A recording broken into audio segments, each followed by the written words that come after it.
Hello.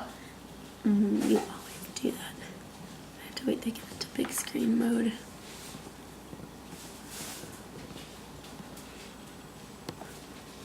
Hello. This is our Wiki Project for TSL 4081, Literacy Development in English Language Learners. This project was completed by Stephanie Brown, Megan Wells, and Kelsey McGregor, and this is a picture of us. Today, we're going to be focusing on Shel Silverstein.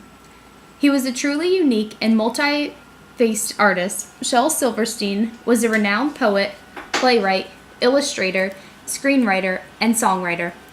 Best known for his immensely popular children's book, including The Giving Tree, Falling Up, and A Light in the Attic. Silverstein had delighted tens of millions of readers around the world, becoming one of the most popular and best-loved children's authors of all time. For this project, we're going to be focusing on his book titled Who Wants a Cheap Rhinoceros? And how we can incorporate this book into the classroom, focusing on English language learners. The book is about a child who has a rhinoceros for sale. Throughout the book, he depicts what the pros and cons of having such an animal are. We decided to use this book to teach strategies that will help English language learners learn reading and writing.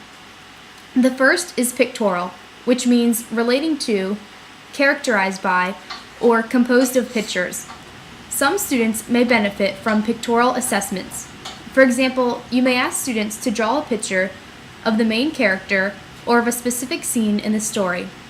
Alternatively, you may ask students to draw several sketches of scenes in the story to make sure that they understand the storyline. For this particular story, the students could outline what was happening in the story through pictures by giving an opening picture, a pro of having a rhino, and a con of having a rhino. And finally, the last slide, which states that he is easy to love. Next, we are going to focus on building our students' vocabulary. Well, first of all, don't haul out the dictionaries. Asking students to look up new vocabulary words and write down the meaning is an ineffective way for students to learn and internalize a new word's meaning. Instead, researchers recommend choosing vocabulary words by determining their usefulness, frequency, and ease with which a student can restate the meaning in her own words. The authors distinguish 3 types of words. Tier 1 words are basic words that rarely need to be taught, such as baby, clock, and jump. Tier 2 words are words that a student will see frequently but are difficult enough that special instruction is needed. Examples are fortunate, maintain, and coincidence. Tier 3 words occur infrequently and are mostly specific to certain content areas, such as lathe, refinery, and isotope. The words that we are going to pull out of the story are most likely always going to be Tier 2 and Tier 3 words. To begin, rhinoceros would be a Tier 3 word that the teacher would have to build background knowledge on. In this book, there are very good words that could be used to challenge the students while still providing them with the instruction that they need. For example, in this story, there are plenty of great words that could be used, like ferocious, allowance, unsinkable, interested, comfortable, terrific, and desperate. Now that we have the words, we can help students make associations with them. Ways that we could do this include synonyms and antonyms. The students will have to find words that are similar and the complete opposite of the words given. For example, if the word was ferocious, we could use fierce as a synonym and gentle as an antonym.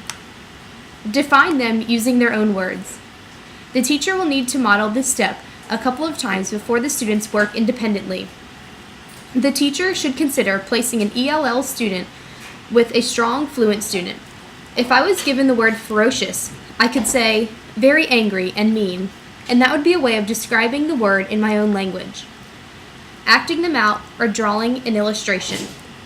Movement and images are proven ways of helping English language learners absorb and internalize meaning. For ferocious, I could draw something that is very angry looking. Maintaining word walls with words and their pictures on display. Playing games such as Jeopardy or charades, where students guess or act out the meaning. Sorry, I missed a thing there. We can actually cut this though and start. Okay, and then go like there it says like for ferocious I can draw something that is very angry looking and it's here. Mm-hmm. And then we can start it, like be quiet for a second and then say,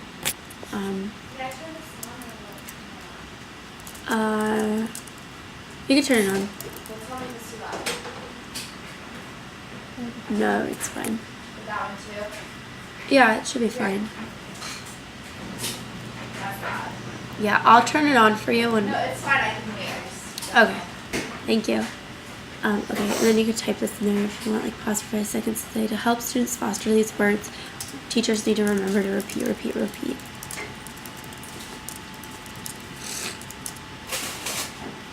Teachers need to remember. Ways of doing this include repeat, repeat, repeat. Ways of doing this include word walks and then like go into them. Okay, so let me know when you're ready. Include word walls with word pictures and their corresponding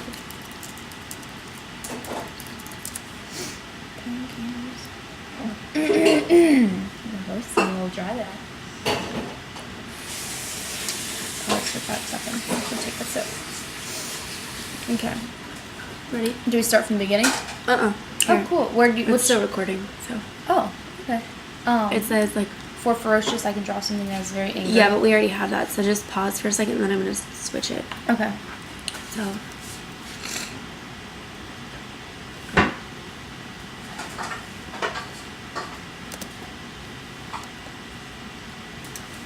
To help students foster these words, teachers need to repeat, repeat, repeat.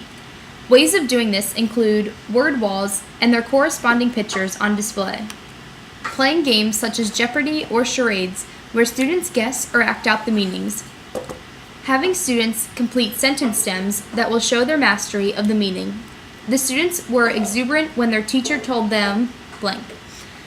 Next, we're going to focus on a strategy that is commonly used with English language learners that is called think, pair, share. First, the teacher is going to want to have students read the book by themselves, read in pairs, or listen as you read the material aloud to them. At an appropriate point, pose a question about the text and have them think for a moment to themselves. Then share their ideas with a partner. After a moment or two of discussion, the pairs can share their ideas with the class. For this book, in the middle of the book, the teacher can stop reading and ask, "What is one thing you would love about having a rhinoceros? Why?" This technique works well with ELLs because it allows them to formulate their ideas on their own, test them out in a non-threatening way with their partners, and then reinforce by their partner's feedback.